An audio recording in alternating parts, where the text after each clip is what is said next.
नमस्कार दोस्तों, मैं रवि श्रीवास्तव स्वागत करता हूं फिर से आपका आपके अपने चैनल फैक्ट नॉलेज में। दोस्तों, जैसा कि आपको पता है कि फैक्ट नॉलेज चैनल के माध्यम से आपको सभी प्रकार की अपडेट मिलती है। खास करके अभी जो सीटेट की जो है प्रतियोगी परीक्षाएं होने वाली हैं, उसमें आपको जो है पास कराने की गारंटी जो है ली गई है। इस कारण से ये जो है क्वेश्चंस आपको प्रोवाइड किए जा रहे हैं लगातार। तो दोस्तों, देर न करते हुए आइए वीडियो को शुरू करते हैं और चलते हैं सीधे जो है क्वेश्चंस की तरफ। नमस्कार दोस्तों, स्वागत है आप सभी का आपके अपने चैनल फैक्ट नॉलेज में। दोस्तों, आज की वीडियो में हम देखेंगे कि सीटेट से संबंधित कुछ इंपॉर्टेंट क्वेश्चन जो आपके एग्जाम्स के लिए काफ़ी इंपॉर्टेंट हैं, उन प्रश्नों की श्रृंखला हम आज देखेंगे। इसके पहले हमारे 2-3 प्रश्न की श्रृंखला आ चुकी है। एनसीएफ के 2 पार्ट आ चुके हैं। आपने नहीं देखा तो वीडियो के डिस्क्रिप्शन में दिया होगा, वहाँ देख ले। चैनल पे होगा, प्लेलिस्ट बना के रखा हुआ है, आप जाके देख सकते हैं, क्योंकि सीटेट के प्रैक्टिस सेट सॉल्व करने के लिए आपके लिए वो बहुत ही इंपॉर्टेंट है। चलिए देर न करते हैं, आज के प्रश्न को शुरू करते हैं। ये प्रश्न हिंदी पेडागोजी के हैं, आप देख सकते हैं हिंदी पेडागोजी के प्रश्न हैं। तो पहला प्रश्न है हमारा, मैं कोशिश करूंगा आपको टॉपिक वाइज या सब्जेक्ट वाइज भी क्वेश्चन कराने की। जैसे हिंदी, मैं आपके लिए जल्द ही प्रीवियस ईयर के क्वेश्चन कराने वाला हूँ, सब्जेक्ट वाइज और ईयर वाइज। जैसे 2016 का आपको ईवीएस का करा दिया, मैथ पेडागोजी करा दिया, हिंदी पेडागोजी करा दिया, इंग्लिश पेडागोजी करा दिया। इससे क्या होगा कि आप एक तो आपके अंदर कॉन्फिडेंस आएगा कि मैंने प्रीवियस ईयर क्वेश्चन सॉल्व किया। दूसरा, आपको पैटर्न समझने में मदद मिलेगी कि हाँ, सीटेट में ऐसे प्रश्न आते हैं। अब आप हवाई क्वेश्चन कर लो या फिर मैं ही क्वेश्चन करा देता हूँ आपको बहुत ज़्यादा, 1000 क्वेश्चन, 2000, 3000 क्वेश्चन करा दिया, 5000 क्वेश्चन करा दिया, उससे फ़र्क नहीं पड़ता है कितने क्वेश्चन किए। आपने क्वेश्चन कैसे किया, समझा कैसे है, वो चीज़ मैटर करता है। अगर आप सीटेट के ही क्वेश्चन प्रीवियस से सॉल्व करोगे तो आपके अंदर समझ बनेगी कि सीटेट क्वेश्चन ऐसे आता है। और मैं जो टॉपिक करा रहा हूँ या फिर कराऊंगा, जैसे एनसीएफ मैंने कराया है और आगे टॉपिक में कराऊंगा, तो उससे क्या होगा कि आपको वो चीज़ों को समझ बनेगी कि इस टॉपिक से ऐसे क्वेश्चन आ सकते हैं। आपको खुद ही अनुमान होने लगेगा कि इस टॉपिक से ऐसे क्वेश्चन आएंगे। तो चलिए आज हम हिंदी के देख लेते हैं। इसमें से ये प्रीवियस ईयर के क्वेश्चन है। हाँ, एक चीज़ मैं और बता दूँ, हिंदी का ये प्रीवियस ईयर का क्वेश्चन है, ठीक है। तो इस हिंदी पेडागोजी का है, तो आप इसमें से देख सकते हैं कि सीटेट में कैसे क्वेश्चन आते हैं। पहला क्वेश्चन है हमारा, कविता कहानियों पर चर्चा करने एवं प्रश्न पूछने का उद्देश्य है। तो क्या उद्देश्य है? ऑप्शन है हमारे पहला, भाषा के विभिन्न छटाव को अनुभव कराना। ऑप्शन बी है कल्पनाशीलता का पोषण करना। ऑप्शन सी है भाषा सीखने का आकलन करना मात्र है। ऑप्शन डी है साहित्य के प्रति बच्चों की रुचि जागृत करना। उत्तर हो जाएगा इसका बी। इसकी सारे की पीडीएफ आपको पता है कि टेलीग्राम चैनल से हमारे मिल जाती है। टेलीग्राम चैनल में फैक्ट नॉलेज डिस्क्रिप्शन में लिंक दिया होगा, आप वहाँ से जाके ज्वाइन कर सकते हैं। सर्च मार सकते हैं फैक्ट नॉलेज टेलीग्राम पे जाके। इससे आपको सारे वीडियो की पीडीएफ, आपको जिस दिन वीडियो अपलोड होगी उसकी शाम को ही इसकी पीडीएफ मिल जाया करेगी। इनफैक्ट उसी दिन पीडीएफ मिल जाएगी, सुबह से लेकर शाम तक आपको कभी भी मिले, लेकिन पीडीएफ आपको उसी दिन एग्जैक्ट मिल जाएगी। तो ये वीडियो देखने के बाद आप पीडीएफ से रिवीजन भी कर सकते हैं। यहाँ आंसर हो जाएगा बी, कल्पनाशीलता का पोषण करना मात्र। तो कविता कहानी पर चर्चा करने का क्या उद्देश्य है? यानी कि कविता कहानी भाषा के विभिन्न छटाव को, ऐसा नहीं है।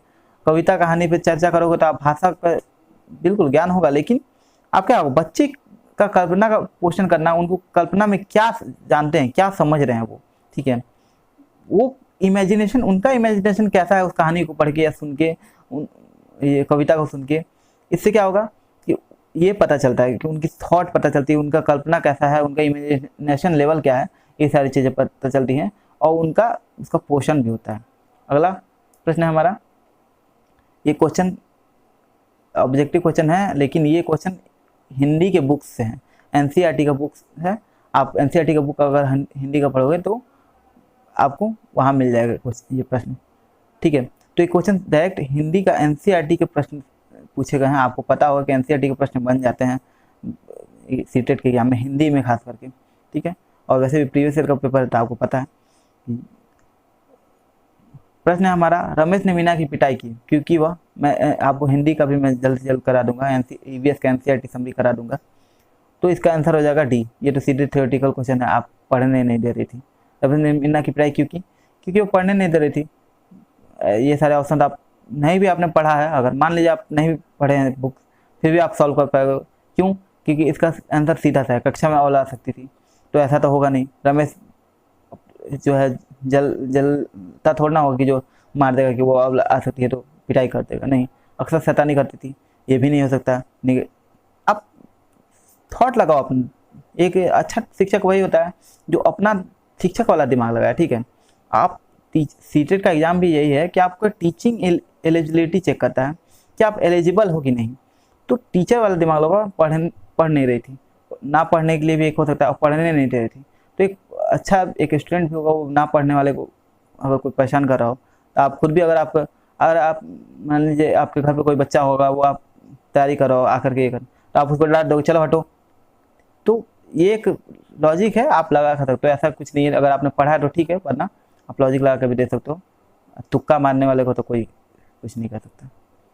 अगला प्रश्न है, मैं ऐसा नहीं कर रहा हूँ क्योंकि मैंने खुद ऐसे ही तैयारी की थी, ठीक है, और मैंने बुक हालांकि पढ़ा था, लेकिन मैं बुक ना भी पढ़ा होता तो मैं ऐसा अनुमान लगाता था और दिमाग अपने ज़्यादा से ज़्यादा यूज करता था। क्योंकि अगर मैं उसके बाद से अगर मैंने मान लीजिए मेरा क्वेश्चन गलत भी हो जाता था ना, तो उससे फ़ायदा ये होता था कि वो प्रश्न दोबारा, वो या वैसा टाइप का प्रश्न अगर दोबारा आ गया तो दोबारा गलती होने का चांस नहीं होता था, ठीक है। तो ऐसा चीज़ें हुई हैं, ठीक है। अगला क्वेश्चन है, विद्यार्थियों का भाषाई विकास समग्रता से हो सके, इसके लिए उपयुक्त अनुशंसा होगी। ऑप्शन है शब्दकोश एवं विश्वकोश के प्रयोग से। ऑप्शन बी है भाषा प्रयोग के विविध अवसरों से। और ऑप्शन सी है सतत एवं व्यापक आकलन से। और डी सर्वोत्कृष्ट पाठ्य पुस्तकों से। लास्ट में की ऑप्शन लगा, लेकिन मैं से पढ़ रहा हूँ। तो विद्यार्थियों के भाषाई विकास का समग्रता से हो सके, इसके लिए क्या करना होगा? तो ऑप्शन नंबर सी सतत एवं व्यापक आकलन, यानी कि उनका भाषाई विकास सिर्फ बुक तक ना हो, सतत एक तो रेगुलर हो और व्यापक हो, यानी कि वो सारी चीज़ें, जैसे सिर्फ बोल नहीं पा रहे हैं सिर्फ उसी का आकलन ना हो, लिख नहीं पा रहे हैं, बोलना, लिखना, बातचीत, व्यवहार, आसपास की चीज़ों में वो कैसे ही करता है, इन सब से आपका भाषाई विकास का समग्रता से हो सकता है, ठीक है, ताकि इससे पता चलेगा उसका लेवल, उसका प्रोग्रेस, ठीक है। अगला प्रश्न है हमारा कि विद्यालय कक्षा में समृद्ध भाषाई परिवेश से तात्पर्य है, क्या तात्पर्य है? ऑप्शन देख लेते हैं हम। ए हो गया हमारा मुख्य भाषा की सुनने के अधिक से अधिक अवसर। समृद्ध भाषाई परिवेश का मतलब ये तो नहीं होगा मुख्य भाषा की भाषा अधिक से अधिक सुनने का अवसर। ऑप्शन अगला देख लेते हैं पहले, बोलने सुनने पढ़ने लिखने के अधिक से अधिक अवसर, ये इसको होल्ड रखते हैं, बोलने सुनने पढ़ने लिखने के अधिक से अधिक अवसर। जो क्वेश्चन देखिए सीटेट ये कहता है आपको कि जो भी आप प्रश्न सॉल्व करो उसमें जो आपको सीटेट का एक टेक्निक समझना होगा। मान लीजिए विद्यालय किसी में समृद्ध भाषाई प्रश्न, तो सारे अब आपको यहाँ पॉजिटिव आंसर मिलेंगे, इसमें जो ज़्यादा करेक्ट हो आपको वही करना है। कभी कभी होता है कि एक से अधिक क्वेश्चन के जो आंसर ज़्यादा करेक्ट लगते हैं, लेकिन उसमें भी आप खुद सोचो, आप एक अपने आप को उसकी जगह रखो, ठीक है। आप रखो कि अगर आपको अपने बच्चे को पढ़ाना हो तो क्या चीज़ करना होगा, तो आपको तुरंत आंसर मिल जाएगा। ऑप्शन बी है बोलने सुनने पढ़ने लिखने से अधिक अवसर। ऑप्शन सी हो जाएगा हमारा एक से अधिक भाषाओं के शब्दकोश की उपलब्धता। ऑप्शन डी है अध्यापक को एक से अधिक भाषा की जानकारी। इसका उत्तर हो जाएगा हम लोग का बी, बोलने सुनने पढ़ने लिखने के अधिक से अधिक अवसर।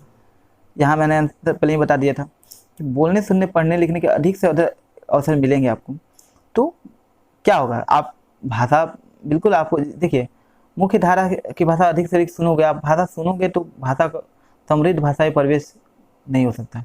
विद्यालय या कक्षा में उस भाषा को बोलेगा, फिर सुनने को मिलेगा, उसी भाषा को पढ़ेगा, उसी चीज़ को लिखेगा, तो ये उस भाषा का परिवेश बनाना हुआ समृद्ध भाषा कि वही भाषा का अगर परिवेश बार बार मिलेगा तो उस भाषा को सीखने में मदद मिलेगा, यानी कि समृद्ध भाषा परिवेश इसे ही कहते हैं। अगले क्वेश्चन की तरफ बढ़ेंगे हम। कक्षा में प्रथम आने के लिए आवश्यक है, ऑप्शन होगा हमारा शुरू से नियमित पढ़ाई करना। ऑप्शन बी है खेल कूद छोड़ देना। ऑप्शन सी है दिन रात पढ़ाई करना। ऑप्शन डी हो जाएगा यहाँ पढ़ाई के दिनों में परिश्रम करना। आंसर हो जाएगा ए, शुरू से नियमित पढ़ाई करना।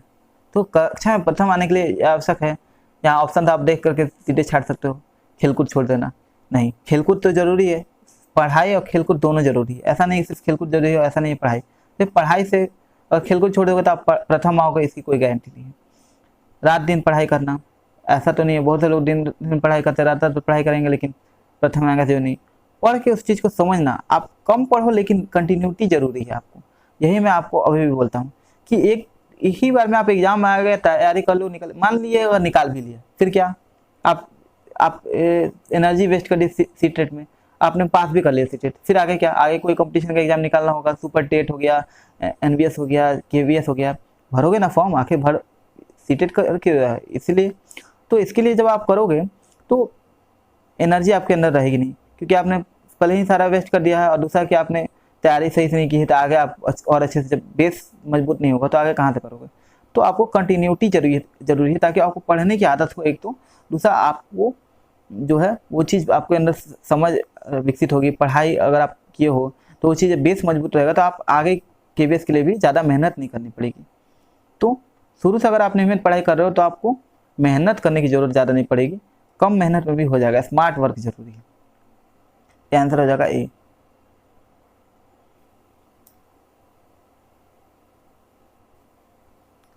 आंसर हो जाएगा हम लोग का ए। अगले क्वेश्चन की तरफ पढ़ते हैं।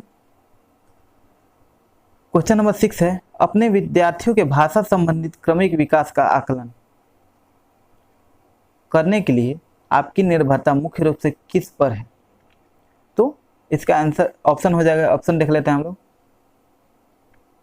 पहला ऑप्शन है हमारा पोर्टफोलियो पर।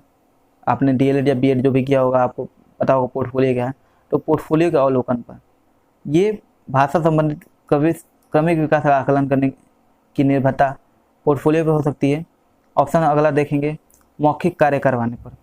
मौखिक कार्य करवाने पर ऑप्शन सी हो जाएगा गृह कार्य की उत्तर पुस्तिका के अवलोकन पर। ऑप्शन डी है गृह कक्षा कार्य के अवलोकन पर। इन चारों में से कौन सा होगा, तो पोर्टफोलियो के अवलोकन पर। क्यों, क्योंकि भाषा के क्रमिक विकास के यहाँ क्रमिक का बात कर रहा है, भाषा के विकास का अवलोकन करने का, भाषा के विकास के लिए निर्भर नहीं कर रहा है। भाषा के विकास के लिए भी निर्भरता जरूरी है, लेकिन जहाँ क्रमिकता की बात आ जाती है तो पोर्टफोलियो एक महत्वपूर्ण स्थान रखता है।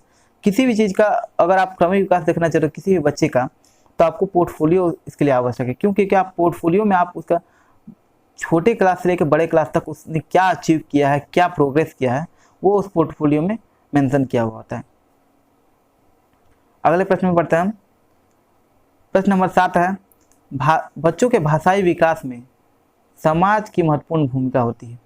यह विचार किसका है। यह थ्योरेटिकल क्वेश्चन है। ऑप्शन हो जाएगा पियाजे, स्किनर, चॉम्स्की और वाइगोत्स्की। आंसर हो जाएगा वाइगोत्स्की। वाइगोत्स्की का थ्योरी ही समाज से रिलेटेड है, तो उसमें उन्होंने बोला है, मैं जल्द ही कराऊंगा आपको, बच्चों के भाषाई विकास में समाज की भूमिका महत्वपूर्ण है।